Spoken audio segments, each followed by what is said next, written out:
So moments is basically turning effect of force. Is my screen shared? Yes, sir.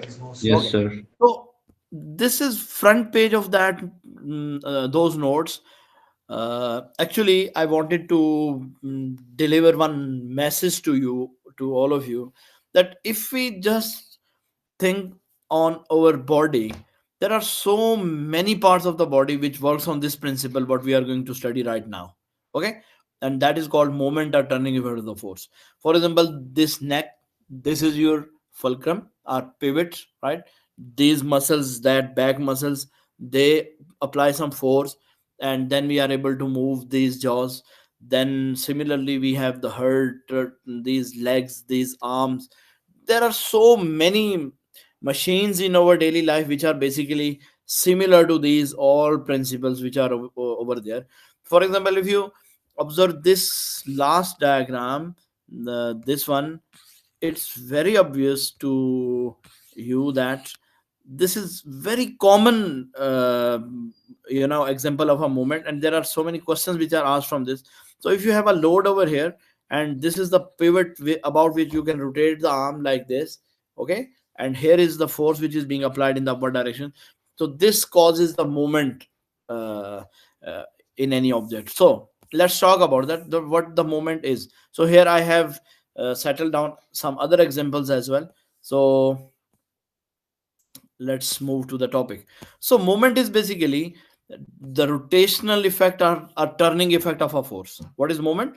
Moment is turning effect of force. You people are asked define moment. So if a body is under action of net external forces, it is allowed to rotate about a pivot point, and that body will tend to turn the direction of in the direction of applied force. For example, here I have a body, here I have a rod.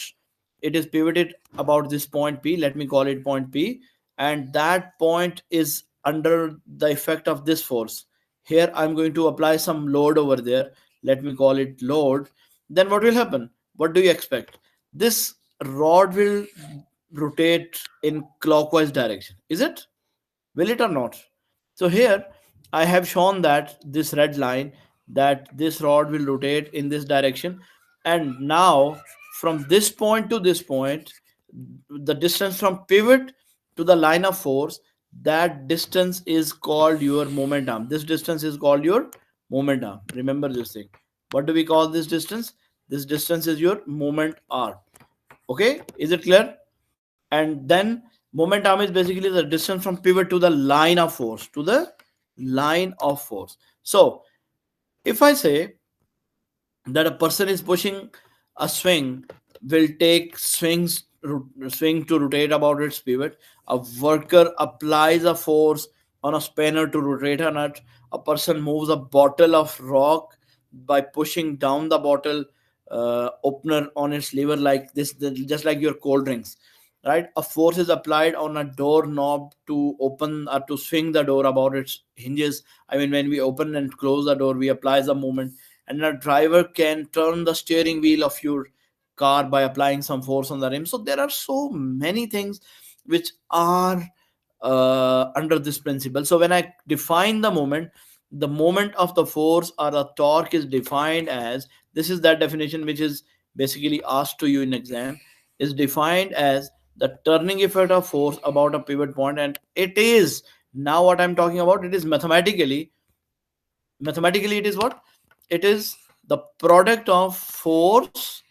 It is a product of force and perpendicular distance from the line of action of the force to the pivot. I mean to say that if I say what was this perpendicular distance from force to the pivot, I called it momentum. What did I call it?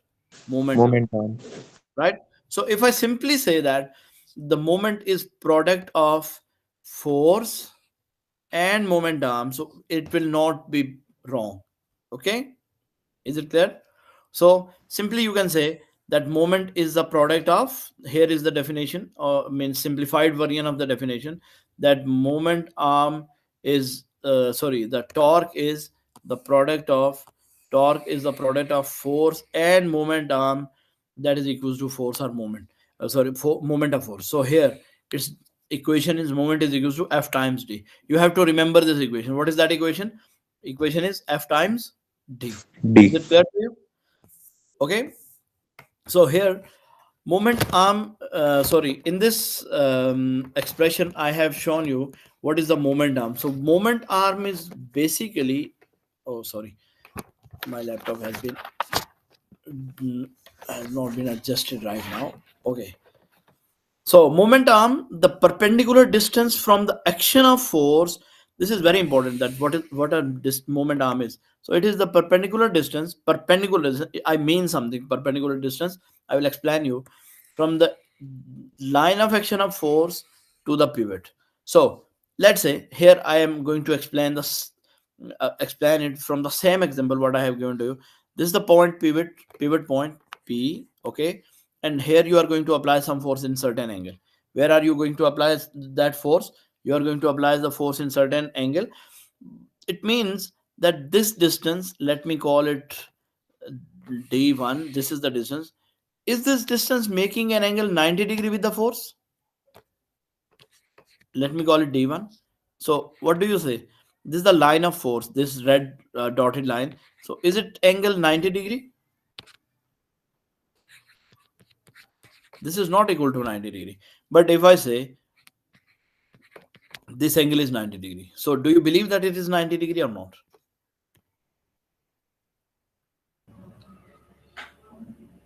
It seems na. Yes. Yeah, it seems that it is 90 degrees. So I can say that actually this is the distance which is perpendicular to the line of force. So where is line of force?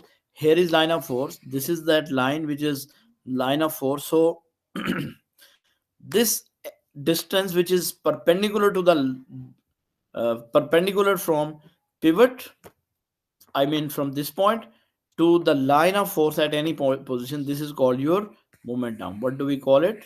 It is a momentum, right? So as I told you that moment is force into distance. What is a moment? Moment is force into distance, a perpendicular distance, momentum. So its unit would be Newton meter. What will be its unit? Its unit is Newton meter. It is a vector quantity and its direction is always obtained by right hand grip rule. But no need to worried about that because it is not being asked to you. Simply you have to remember that there are two types of movements, clockwise and anti-clockwise, right? What type of movements do we have? Clockwise movements. These all are clockwise movements, and then we have anti-clockwise movements. So these are two types of movements, or these are two types of rotations which would be asked to you. Is it clear? Yes, sir. Okay, now we have a term equilibrium. I will come across the questions. I believe that these moment questions are not hard for you. For example, simple moments. Then I will come to solve the questions. First let's finish this topic. Then equilibrium. So what is an equilibrium? Can anybody tell me what is an equilibrium? So they're both balanced. There is no Yes. resultant force. Balance position of your body. When a body is under balanced forces mean when a body is either under the influence of, just a minute, let me reconnect another device. Okay, yes. So when a body is under the influence of balanced forces or balanced torques, it means something. Balanced forces and balanced torques mean something. What is that actually? When a body is not accelerating, it is under the influence of balanced forces, right? When a body is not under, sorry, when a body is under the influence of balance forces, it will not accelerate, right? Sorry, I will concentrate back on the topic because I had to join with another device. Sorry.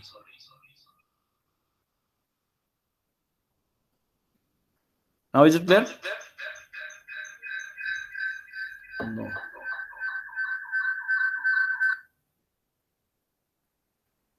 Now is it fine? I think.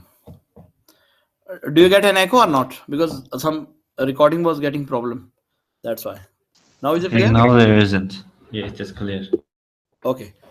Because first it was some sort of echo. Okay, now I was saying that equilibrium means a rigid body is considered to be in equilibrium if there are two things, either translational equilibrium or rotational equilibrium. Mean translational equilibrium mean if its acceleration is equals to zero. What does it mean?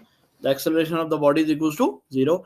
And rotational equilibrium mean the torques or moment about the body is equals to zero, or you can simply say torques is equals to zero. So no rotation, I mean here I can say no acceleration, right? And on the other side I can say no rotation. When these two conditions are there, then your body is said to be in equilibrium, right? So at that time you say that body is in equilibrium condition. Is it clear to you? Yes, sir. Okay. A body in equilibrium experiences no acceleration. So here I have explained it in detail. About in balanced or equilibrium position, no acceleration unless there the body is disturbed from an external force. It in simple words, if there is no resultant force, body is under equilibrium. This is condition number one. I mean, here I have, yes, I have explained this. Translational equilibrium is obtained when resultant force or vector sum of all the forces acting on the body is equals to zero. Is it clear to you? Yes, sir. Right. No resultant force acting upon the body, it means body is in equilibrium. So here I can explain this, or I can write it down in this way. Mm, if forcing point left side are equal to forces point right side, they are same. And if forces acting upward equals to forces acting downward, if they are same, then body is said to be in equilibrium. For example, this is the body, and from this equation I can say that if all the forces towards left, this is force towards right, this is force towards left, this is force in the upward direction, and this is force in the downward direction. So all of these forces are going to be cancelled by each other. So when your upward force is balanced by downward force, and when your right force is balanced by your left force, at that time your body is in equilibrium. Okay, is it clear to you? Yes, sir. Yes. Okay, then there is a principle of moment. Okay, principle of moment is that the rotational equilibrium is obtained when the algebraic sum of moments is equals to zero. So what I told you, there are two conditions. Here I have explained these conditions in detail. Condition number one, if the algebraic sum of all the forces is acting on the body is zero, then body is said to be in equilibrium. This is condition number one. Okay, and second condition, when algebraic sum of all torques is equals to zero, right? When algebraic sum of all moments is equals to zero, then the body is said to be in equilibrium. So by these two conditions I have, especially from the second condition, I have a principle of moment. What do I have? I have principle of moments, and principle of moment is that uh, a body is said to be in equilibrium if sum of all clockwise and anti-clockwise moments is equal to same. I mean, for example, if there is a, if I have this body, and in at that body I want to apply some force on this side. Let's say this is it visible to you? So if I apply some force on that side, and if I apply some force on that side, so if the sum of forces is equals to zero, or if sum of forces are going to be zero, I have some maybe, yes, I have a screwdriver with me. Is it visible to you? Yes, sir. Yes. So I say that I'm going to apply some forces on that side. Let's say this is its top handle, so I'm going to apply one force towards right and one force towards left. If sum of forces is equals to zero, I cannot rotate it. Are you getting it? I have to apply forces on the same direction to rotate this one. Similarly, if I want to show you something else, if I have it, let's say this is a rod, okay, and this rod is said to be in equilibrium, for example, this is, yeah, now it is visible to you. Okay, here is the pivot. This is what? This is your pivot position. So I have to apply some force on this direction. It will rotate it upward. From other side, I have to apply some force on that side. So it will rotate it as also in the upward direction. So if sum of clockwise movements and sum of anti-clockwise movements is equal, then the body is said to be in equilibrium. Are you getting it?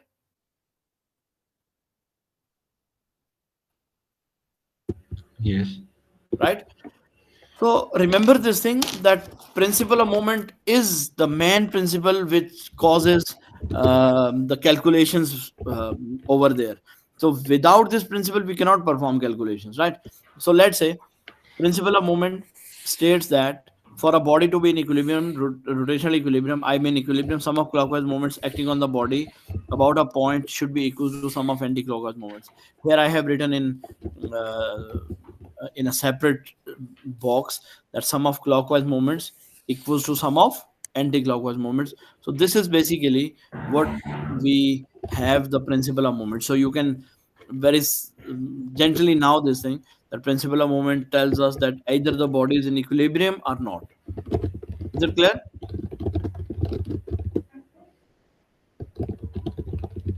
Yes. Yeah, Yes. yeah. Yes. Okay. Now here are some examples. Principle of moments, its mathematical format is F1 d1 equals to F2 d2. F1 d1 mean force 1 and distance d1 is the distance 1, and f2 is force 2 and d2 is distance 2. So I can say that f1 d1 equals to f2 d2 if there are just two movements, one is clockwise and the second one is anti-clockwise. Let's say here is a moment, this moment is your anti-clockwise and this moment is your clockwise. So I can say that these two movements would be balanced, then this body will be in its horizontal position. Similarly, on this, in this diagram, there is a pivot over there at the middle of this rod or triangular. Then I have two forces. One of them is 120 Newton force, and this is 6 meter apart from the pivot point. This is your pivot, and then I have a 8 meter distance, and there is another force F applying on that, and that F is providing clockwise movement, and where this 120 newton is causing anti-clockwise movement. So I can say that I can calculate the forces. So for the first example of a boy and a girl, if I explain it to you, why this rod is in equilibrium, because clockwise movement of the girl's movement is clockwise movement, isn't it? Do you Yes. agree? Okay, so can you please calculate this one? So it is force is 300 and distance is 1.5. So I can say F1 D1. So it is F1 D1, which is equals to 300 times 1.5. So it would be your 450 Newton meter. So it means girl is producing 450 Newton meter moment in clockwise rotation or clockwise direction. Now, what about the moment of this boy? He is causing a force of 450 Newton and a distance of 1 meter. So it is your d2, it is your f2. So I can say its distance is f2 d2, sorry, its moment is f2 d2. And when I put the values 450 times 1, you are getting 450 Newton meter, right? So both the moments are same, that's why both are in equilibrium condition. Are you getting it? Is it clear to you? Yes, sir. Okay, now Yes. according to the principle of movement, let's talk about the second diagram. In this second diagram, as I told you, the sum of clockwise movements and sum of anti-clockwise movements are same.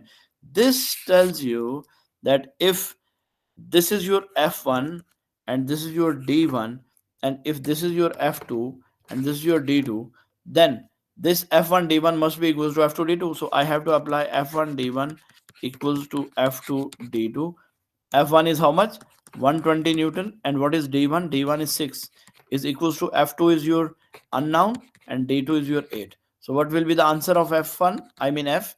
it would be 120 times 6 divided by 8. So can you give me the calculation or calculated answer, please?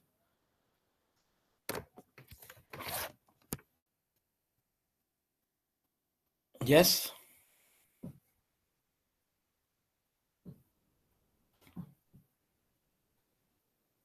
Do you have a calculator or should I open up mine? Sir मैं Yes. कर रहा हूँ. Yeah, I मेरे don't pass have. पड़ा हुआ तो है, sorry यार. Yes, yeah. What was the answer? I said I don't have calculator. 90. Yes, 90 Newton meter, right? So your answer is 90 Newton meter. Now, sorry, 90 Newton, not 90 Newton meter. So if this force would be 90 Newton, then it would be work. So it's very simple. I mean, if I say that if force would be more, then this perpendicular distance must be less to keep it balanced, and if perpendicular distance is less, then force would be more to balance it. So by all these, it would be, I mean, there should be a proper balance of the forces and moments, right? Is it clear to both of you? जी sir. Okay, अब आइए इस पे. Here is a question, this one, and here is its explanation. There are two ropes. There are certain questions which are asked from this situation. There are two ropes. One is at point A and one is at point B. Both are at a distance of 1 meter from this 100-meter load, or 100 Newton position, and this 20 kg is hung at a distance 0.5 meter from point A. The question is, here I have to figure it out that any one of these two forces, this is very critical question, and most of the time students are trapped in this question. Any one of these two forces would be passing through I mean pivot. For example, here I'm saying that these are two forces. This is your F1, it is acting in the upward direction.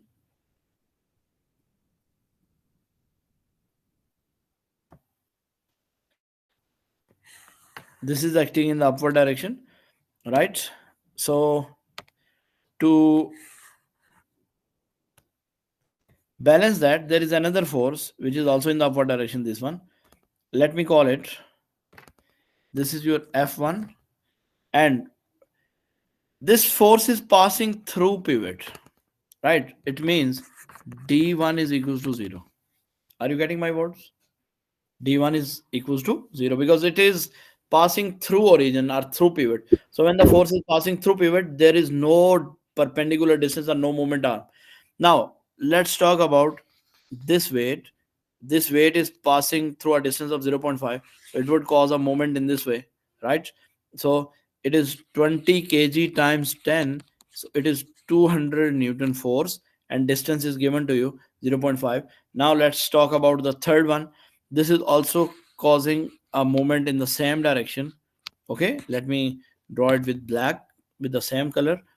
Okay, so this force is also causing the same moment, I mean moment in the same direction. So what is the distance of this force from the pivot?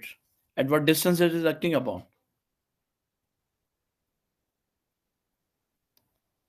Yes, this is acting at a distance of 1 meter. Remember this, this is important to know. At what distance it is acting upon? It is acting at a distance of 1 meter, this way. This is the distance, right? So I can say that this is your D2 is your 1 meter. This is your F2. Now what about F3? This is your F3. Okay, and this is acting at a distance of 2 meters from the pivot. This is pivot point.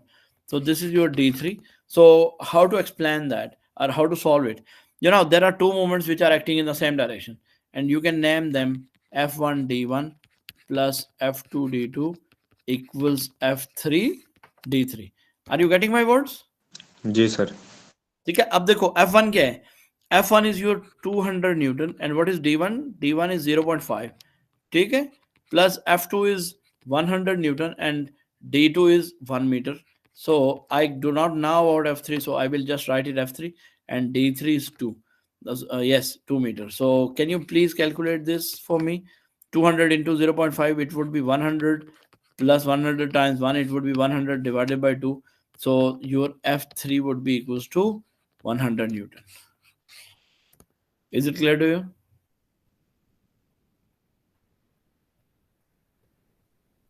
Yes? Yes. Hassan? Confusion है इसमें बेटा? नहीं sir. Clear है? Yeah. Is it clear to you as well? Yes, sir. Okay. Now here is okay. I have explained it probably. Oh yes. There are 2 parts. Sorry, that's good idea that I have explained another part. Let's the tension in the string A at A is T1, to whom I called F1, and tension on the string 2 is T2. It is called F2. Then taking the moment about A, set A as a pivot. This is very important for you. Then F1 D1 plus F2 D2 is equals to F3 D3. So whatever I did, but I added both of these moments because they are producing the same moment, these two forces. Is it? Are you agreed with me?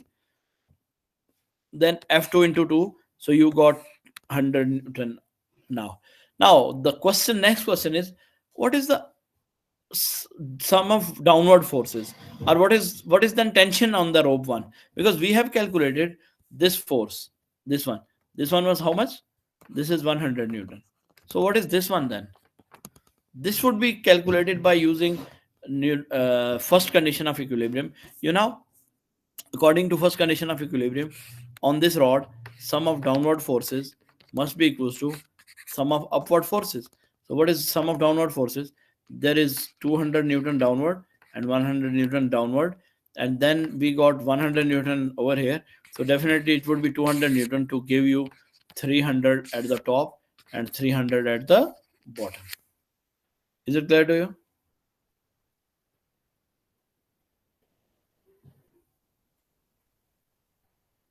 Yes, it is clear. Yes, sir. Sure, Hassan? Yeah. दोनों को clear है? Yes, sir. It's clear. Okay. So here, yes, here is an example. I hope that you will be able to handle this example, right? Moments and turning of force. So what you have to calculate? You have to calculate this F. So should we solve together?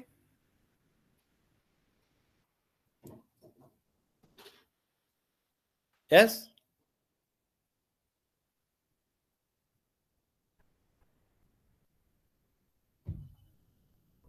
Yes or no? Yes. Yes. Sure? Yes sir. Okay, देखो. This is your pivot. So when this is the pivot, there are several forces acting on it. First of all, this 48 Newton is causing anti-clockwise movement. Am I right? फिर उसके बाद आप देखो. What about the second one? This one. This F is causing clockwise movement. Then this 20 Newton is causing clockwise movement. So should I say that sum of clockwise movements is equal to sum of anti-clockwise movement? So आपके पास क्या है? F1 D1 plus F2 D2 equals F3 D3. Are you agreed with me? Yes sir. Okay. So when you are agreed with me, then what is F1? F1 is unknown. I'm calling this as F1. Right? Into D1 is 16 meter because this is the distance from pivot. Okay. Plus F2 is 20 Newton. And how much distance it is acting upon? At what distance? 40 centimeter. So I'm not going to convert this all because on both sides the values are in centimeter. Then F3 is your 48 Newton. So this is your 48 Newton. And at what distance it is acting upon? At 30 centimeter. So you can say 30. So can you please solve this question for me to calculate F1? What will be F1 then? F1 will be equals to 48 times 30 minus 20 times 40 divided by 16. So what will be answer?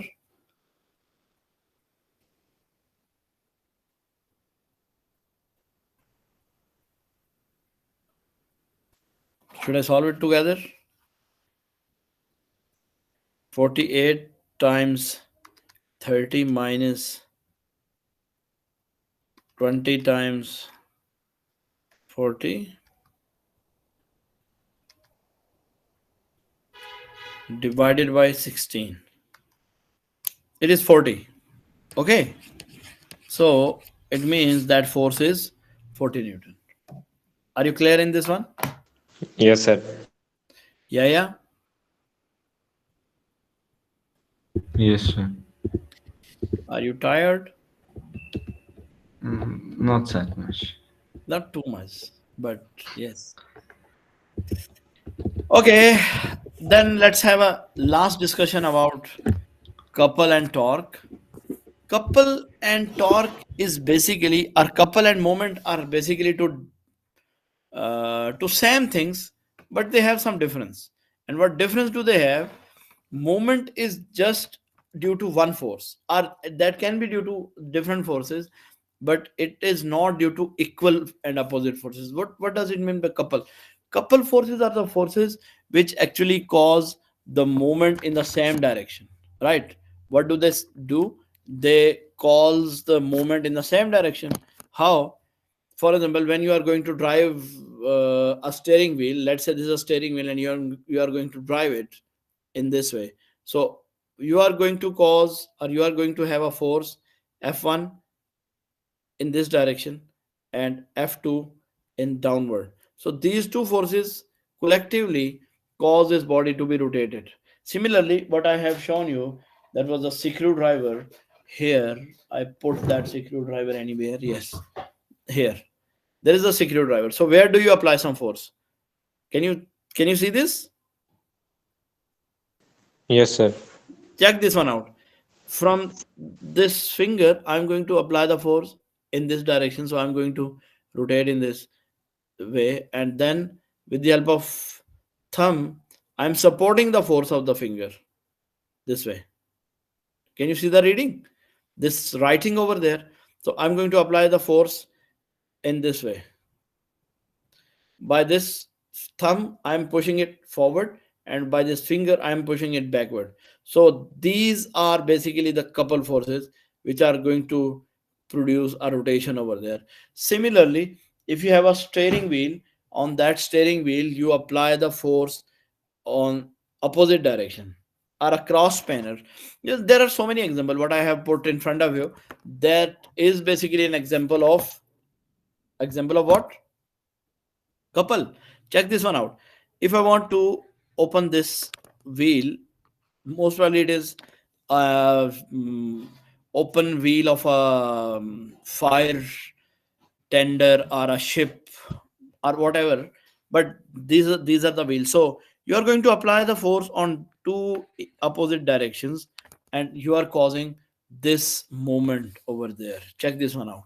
Is it visible to you? Yes, sir. Right? So this is 35 Newton force, this is 35 Newton force, and these two forces are acting at a distance from each other. This is called your perpendicular distance between the forces, right? Similarly, this guy is applying 25 Newton force over here, 25 Newton force over here. It means he is also going to rotate this wheel in the same direction, this way and this way. So when these two forces are trying to move the body in the same direction, they are called couple. But over here, this force is trying to rotate this, but it is at a distance d from the pivot. It means it is not causing a couple. This is a single force, so single force cannot cause a couple. So for couple, what is required? There must be two forces. So here it is moment. In this example, you are having a moment, and here you are having couple, right? So I will explain the couple further. A couple is Couple is two equal forces which act in opposite direction on an object but not through the same point, so they can produce turning effect. This is the definition for a couple. So what a couple is: couple are basically two equal and opposite forces. A couple of forces is two equal and opposite forces which are not passing through same point. So when they would not be passing through same point, definitely what will they do? Yes, what will they do? Something. Yeah, they would cause rotation. Turn. For example, yes, if if this is the force, if this is one of the force, this is another force, they are acting at a distance from each other, this would cause rotation over here, this will cause rotation over here, so they will definitely rotate it. So remember this thing, when you are going to calculate couple, this is very important equation, very important equation, this one, that couple is basically the product of a moment of a torque or a couple is calculated by multiplying the size of any one of the force with perpendicular distance between two forces, and its formula is F into L or F into D. Right? How? Let's say in the above example, you know what was the force for this couple? The force for this couple was 35 Newton. And what is the distance between? This radius is 175 ml and this is also 175. So you can say F into L, which is actually 35 Newton times. What is the distance between two perpendicular forces? 2 times 175 millimeter. So it would be 35 times 2 times 0.175. So what will be the answer? Yes, Sir, answer is 12.25. 12.3 near about Newton meter. Yes, yeah, are you agreed? Yes. Okay, so for if you calculate the couple for this force, this one, so what should be your answer? Can you do that? Do that, please. This one.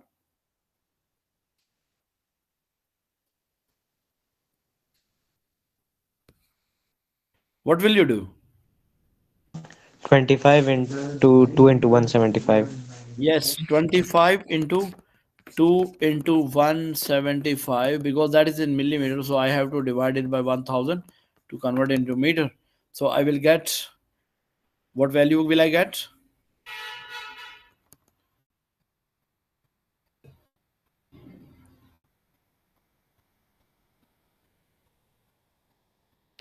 Yes, please. 8.75.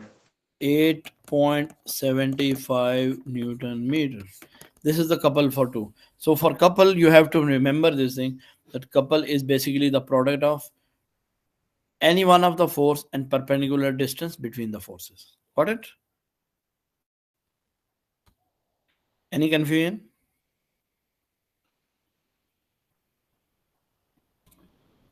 Um,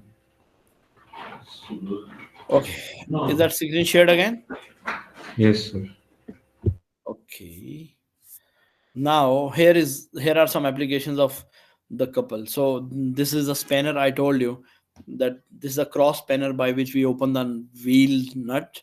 So this is that screwdriver. Then there are so many examples of that. So moment of a couple is any one of the forces into distance between the forces. So here are some other examples for you. This guy is applying some force by 1 foot down, and then by the other it would also, so it is causing couple. So the next topic from the same chapter is center of gravity. I would like to finish this all moment in one lecture so that it will not uh, waste your time. Okay, so what is that actually?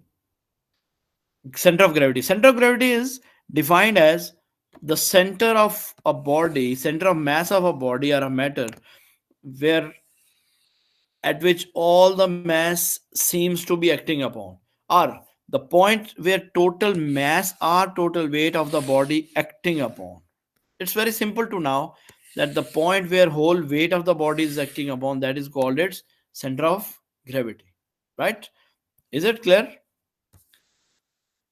So when a body is in a uniform gravitational field, the center of gravity is also center of the mass.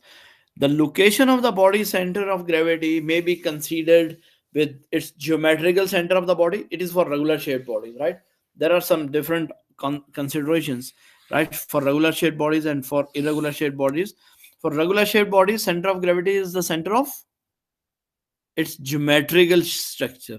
For example, I would discuss these all over here. I have skipped that all writing, but you will be I mean, you will be able to handle that all easily. Here, this is a rectangular block, so its center of gravity is its center. Here, it is a sphere; its gravity is at its center. This is a cylindrical, you know, cylinder, so its center of gravity is at its center. Is similarly triangle and this block, I mean, this is a rod, all of them are having center of gravity at their centers. But when you have irregular shaped body, for example, you are having an irregular shaped object like a lamina, a symmetric shape, then you can find center of gravity in different ways. For example, if you hold this all at a single point, this way, at this pointer pen, so what do you say? If it is balanced at this position, isn't it its center of gravity? This is a pointer, and I'm going to balance this top surface what I drew on this position or on this point. So can I say that it is the center of gravity? No. Yes, because all of the weight is acting upon this, and I'm going to support this weight from the bottom. So actually, I'm going to balance that. Let's say like this. When I'm going to balance this all, for example, like this. If it is visible to you, let's say I'm going to balance this over here on a single point. Let's say yes. Now it is balanced. So what does it mean? That I have supported its center of gravity. Its weight was acting downward, and I have supported it from the bottom. So it is now that point where center of gravity is existing. Then you have some technical aspect. Usually this is asked in your exam, that for an irregular shaped body you have different steps to find center of gravity, and those steps are actually: step number one, make a hole at all corners. Whatever corners do you have, 2 3 4 corners. Then hook up this lamina at the stand this way, and attach a plumb line along with that, and mark a position of the stable position of the plumb line. Right, this is your line number one. Then repeat the procedure from hole number two and draw a line. Right, this is your line number one, or already done from hole number one. Line number two is already done from hole number three, sorry, hole number two. And then you repeat the procedure for hole number three. Then you get a single point of intersection, and that our point of intersection is the center of gravity of that body. Is it clear to all of you? So is it clear? Should I move on, or I have to explain it more? Yes, sir. नहीं समझ आ गई है sir. समझ आ गई है? Good. Okay. Then we have stability. Stability is basically the property of a rigid body to retain its equilibrium position when it is once disturbed. For example, आप किसी चीज को डिस्टर्ब कर रहे हो, तो when it is coming back to your original position, it is called its stability, right? Stability means when you are having drifting in cars, some cars are stable. Maran is not stable, right? So we cannot make drifts in that. So stability means when you are going to disturb something, it is coming back to the original position. So it is some sort of mass dependent property. So larger the base area of the object, higher will be its stability. This is one of the factors. If you have more base area, then object would be stable. Then stability and center of gravity. If center of gravity is lower, I mean, if base area is heavier, then definitely center of gravity would be lower. Then your object would be more stable. Let's say in this I have shown it is unstable body. This is stable body. This is unstable body, this is stable body. If base area is wider or heavier, then object would be more stable. Is it clear to both of you? Yeah, is it clear, Yes. Beta? Yes, sir. Okay, then it is also related to toppling over.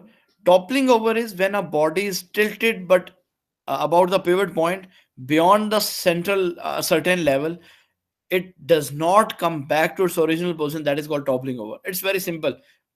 mean just to turn about or to topple over, जिसको हम लोग कहते हैं कल्टी मार देना, उल्टा हो जाना. So that is called your toppling over. Toppling over means here, if I have some tools like these tables, then this is very stable, this is bit stable, but this is not stable. Why? Because their base areas are changed. So when I will topple them over, or when I will tilt them at the same angle, that object which is the least stable, it would be toppled over. Got it?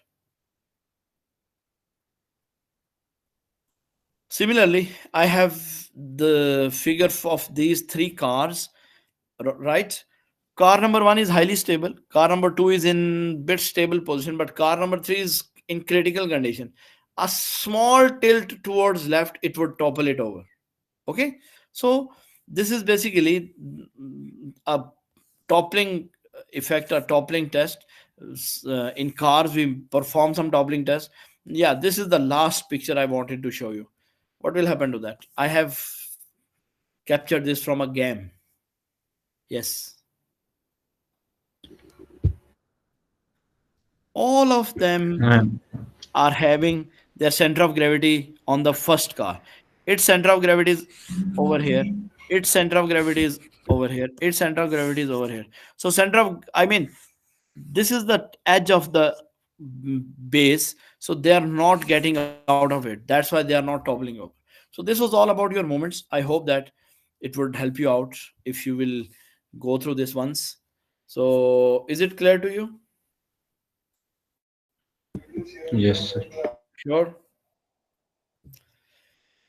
Okay, then see you inshallah in my next class, because I have another class ahead. That's why I will not basically give you some time to